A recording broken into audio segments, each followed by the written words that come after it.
Good morning, boys and girls. I'm Eleanor Hawkins, and welcome to Telestory Time. We know that you've had a wonderful Christmas, and all this week you've been having a wonderful Christmas break. And I hope you've been having a bedtime story hour every night, and too that you've been reading a little bit during the day in a very special book that you like. Buddy Book came along this morning, and you know, he's a little book person. He has eyes and a nose and a mouth, and you know he wears beautiful red shoes. And he says inside, "Hello, I'm a book, and I'm your buddy. Together we can look and find. We can laugh and sing. We can play and share. And we can read and dream." And Buddy Book wants to remind you to make some New Year's resolutions and to promise in your New Year's resolutions to read some each day, because you know reading can be fun. And now I'll put Buddy over by our Christmas tree, and he's going to listen to stories with us this morning. And the one I've chosen for our very first story is entitled The Pony Engine. One cold, frosty winter day, the old Toy Town circus train was standing patiently in the railroad station. Now and then the engine up front let out smoke, shivering sighs. It was an old, tired engine, and it wondered if it could climb the steep hill up ahead. In the town on the other side of the hill were many children who were waiting to see the circus. Toot toot, all aboard! There was the signal to move. The animals in the circus children settled back for a nice ride as the train chugged along very slowly. Chug, chug, chug, chug. It went faster now and whistled louder. Choo-choo, choo-choo. And then all of a sudden, just at the foot of the hill, squeak, bang, boom, the old engine broke down. It stopped so suddenly that everybody was tossed and jolted about. The tired old engine found that it could not pull the train another inch. "Oh, how can I reach the next town where the children are waiting to see the circus?" the weary old engine cried, full of worry. Then swoosh! A giant express engine came whizzing down the track. Clouds of smoke rushed and gushed from its smokestack. Clang, clang, clang, clang. It was very proud because it was going to pull a long passenger train with sleeping cars and a dining car. "Oh, please stop," cried the weak old engine. "I've had a wear and tear breakdown, and I can't budge another inch. Please pull us to the next town. The children are waiting to see the circus." The big engine huffed and puffed and blew off steam loudly. It looked down at the old engine and snorted. "I can't bother with you. I pull only the finest trains." It puffed some more and went blustering off on the track, leaving the broken old engine helpless. Before long, a lone engine came tooting along. It was on its way to the roundhouse where trains go for repairs and for rest. "Oh, please stop," the old circus engine begged. "My wheels won't run and my steam won't churn. Won't you pull us to the next town?" "I certainly will not," said the lone engine grumpily. "I've done enough. I need a rest."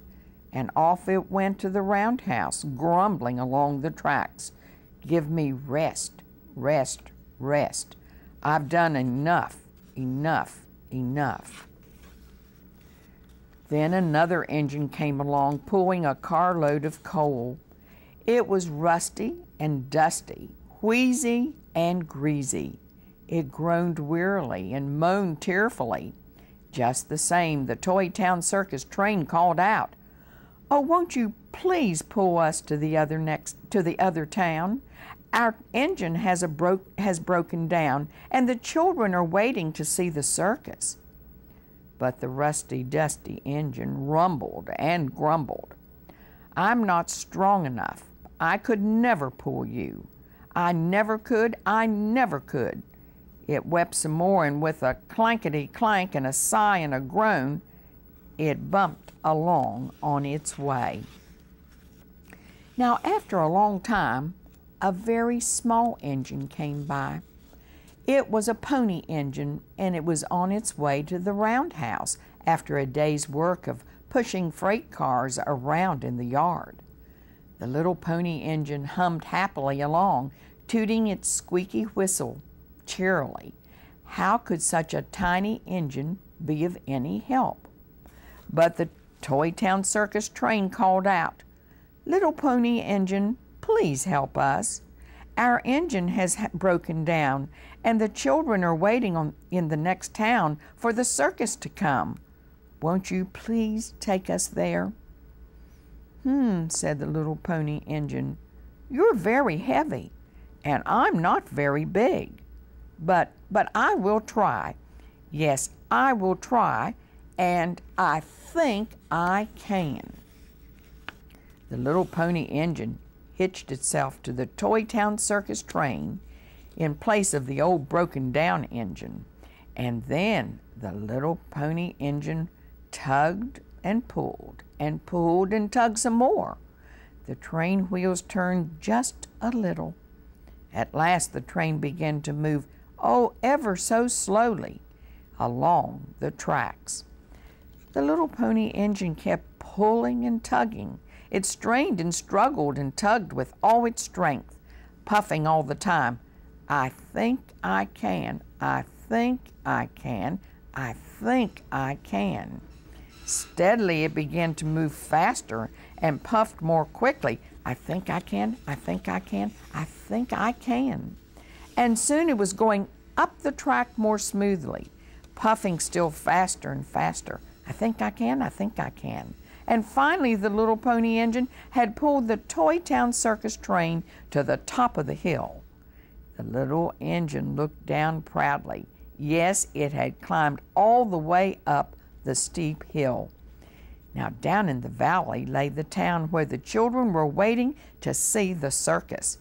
Now they would not be disappointed, and the pony engine puffed loud and long. "I thought I could, I thought I could, I thought I could." As the Toy Town Circus train pulled into the station, the little pony engine blew big waves of smoke into the air, saying happily to itself, "I thought I could, I thought I could, I thought I could." And so it was that the little pony engine pulled the Toy Town Circus train over the hill into the next town, and the children saw the best circus they ever did see. And that is the story of the pony engine.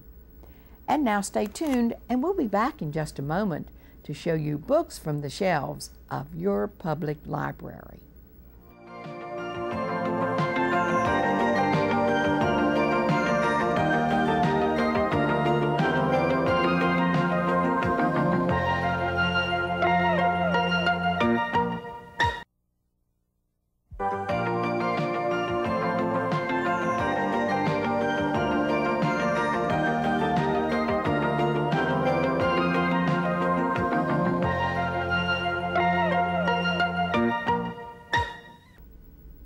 Boys and girls, our bookshelf this morning is made up of books about our calendar and about time. And the very first one I'd like to show you is entitled The Story of Our Calendar. And inside, it answers a lot of questions that we have. This tells us about sky time. On over here, it shows us and tells us how our calendar got its name. And then all sorts of reading where today is tomorrow and about the time in different parts of the world. And then it tells us how we got the names of our months. Yes, this is a delightful book telling us all about the story of our calendar. Our next book is entitled All About the Months.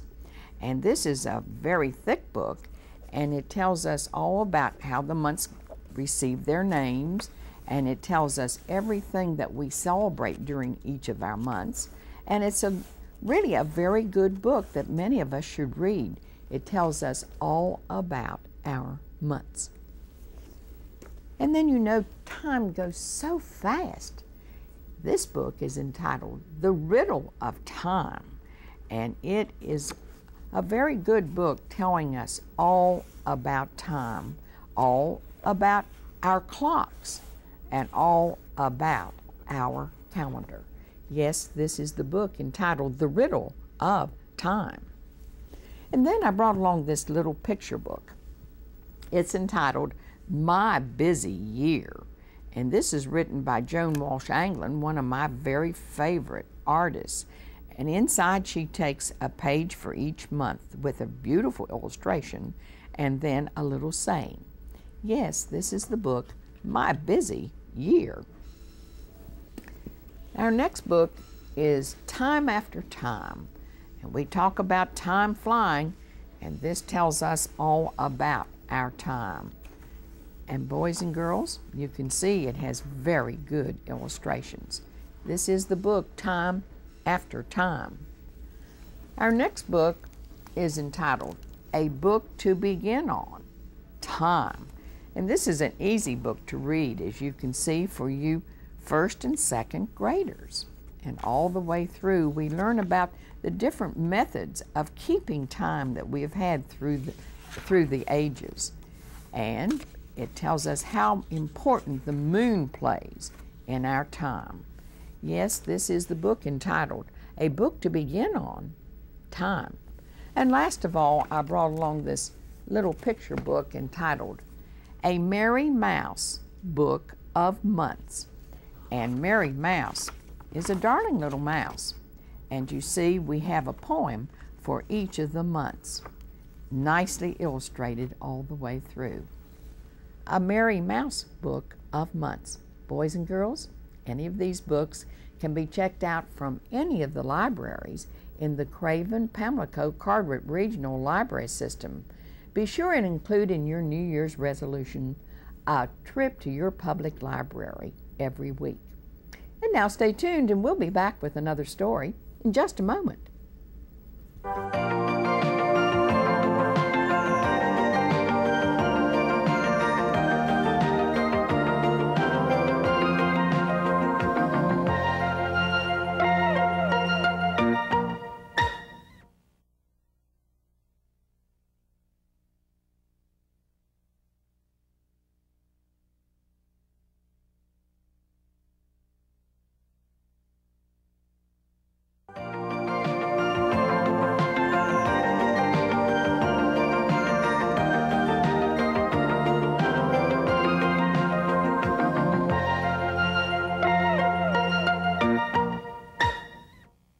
And now, boys and girls, I'm going to read you that old favorite fairy tale, Jack and the Beanstalk.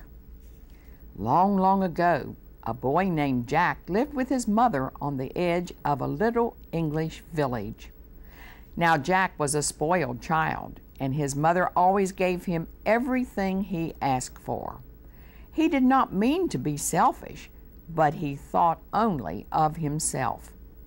Finally, because his mother spent all their money for Jack, there was nothing left on their farm but a cow.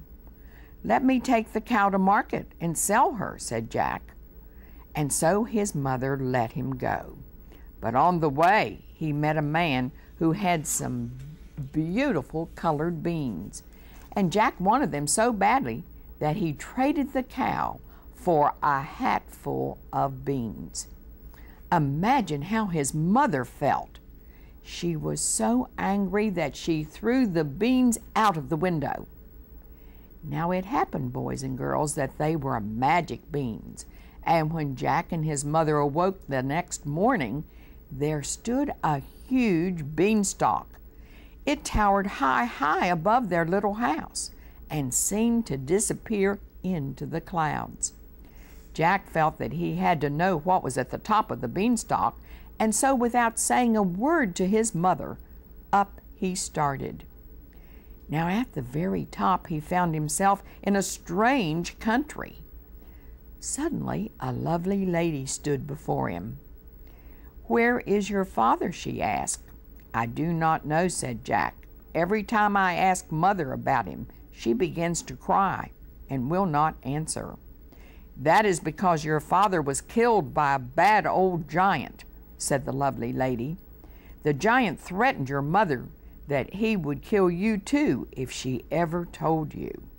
"Well, now how do you know all this?" asked Jack in wonder. "Because I am a fairy. I have been sent to help you.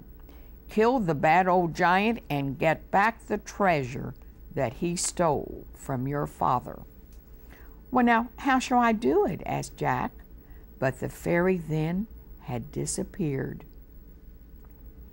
Jack walked on and soon came to a great castle. He knocked at the door and a nice woman opened it. "May I spend the night here?" asked Jack. "Oh, no, no," said the woman. "This is the home of a giant, and he would eat you." "Please hide me," begged Jack. "I am so tired, and it is too far for me to go home tonight." So the woman hid him in the oven, and pretty soon they heard the giant coming home, and he stormed into the kitchen roaring, "Fee-fi-fo-fum, I think perhaps a boy has come. If he's alive or if he's dead, I'll eat him with a loaf of bread." "Come, come," said the woman. "You don't smell a boy. That's just the people shut up in the dungeon." "Well then, hurry and give me my dinner," said the giant. After dinner he said to his wife, "Bring me my hen." Peeping carefully out of the crack in the oven door, Jack saw the woman bring into the room a fine white hen, which she placed on the table beside the giant. "Lay," commanded the giant. The hen laid a beautiful golden egg on the table, and she kept this up all evening until there was a huge pile of golden eggs. Finally, the giant fell sound asleep in his chair. Slowly and quietly, Jack slipped out of the oven, snatched up the hen, and ran from the castle. He found his way to the beanstalk and hurried down to his home. "Oh, Jack, I've been so worried about you," said his mother. "I've brought you a wonderful present," said Jack. When Jack said lay, the hen gave them beautiful golden eggs, just as she had done for the giant. Jack's mother was very delighted. They sold some of the eggs and bought new things for their house, and they were very, very happy for quite a long time. But Jack kept thinking about what the fairy had said. As long as that bad giant was in the world, there was danger for everybody. So Jack disguised himself and went back up the beanstalk. Now this time when he got to the castle, the woman did not want to let him in. But Jack coaxed, and finally she said she would hide him in a closet.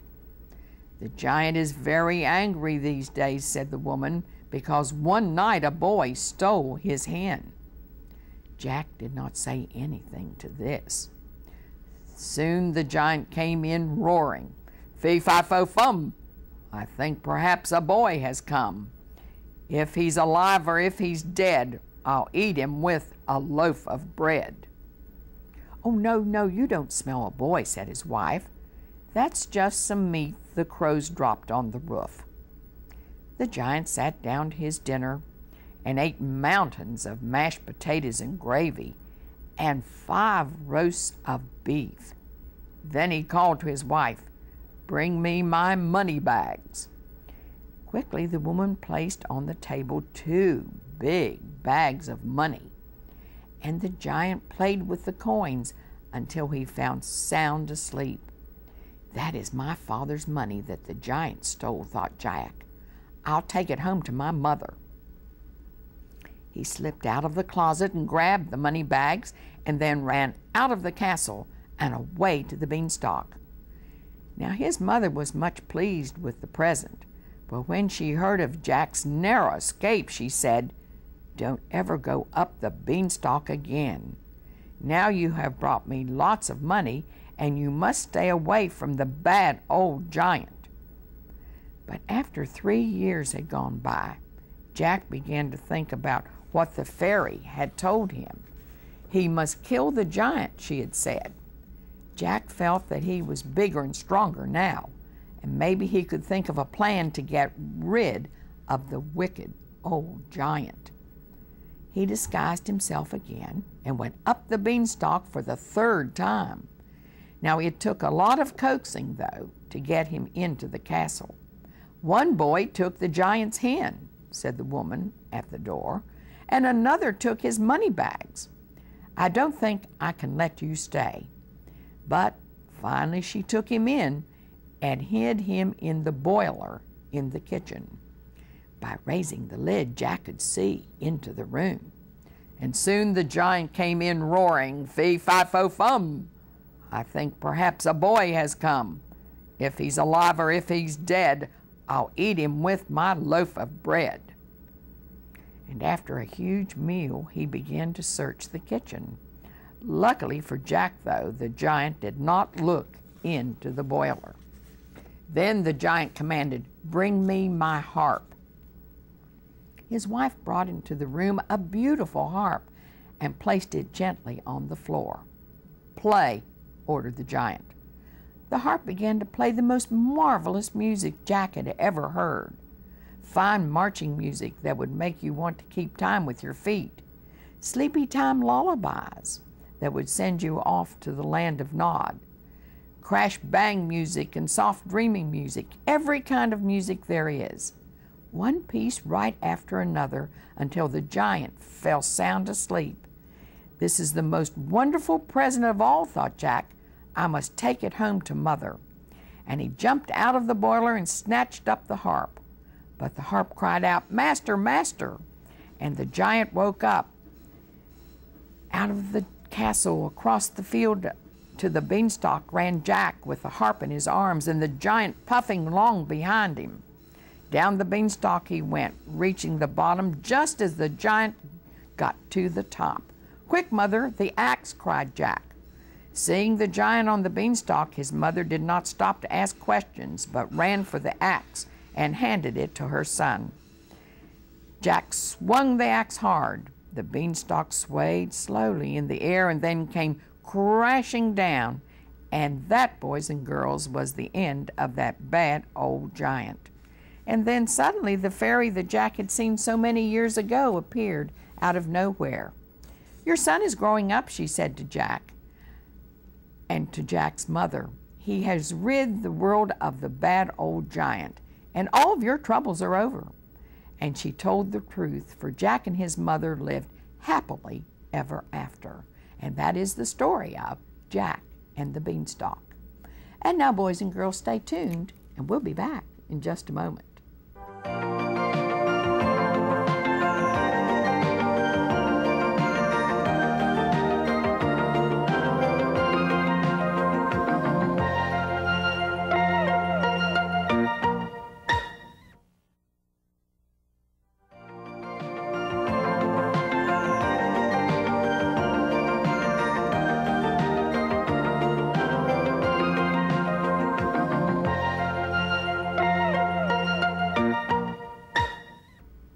Boys and girls, I'm going to read you Blue Bug Goes to the Library because I want you to include a trip to your library in your New Year's resolutions.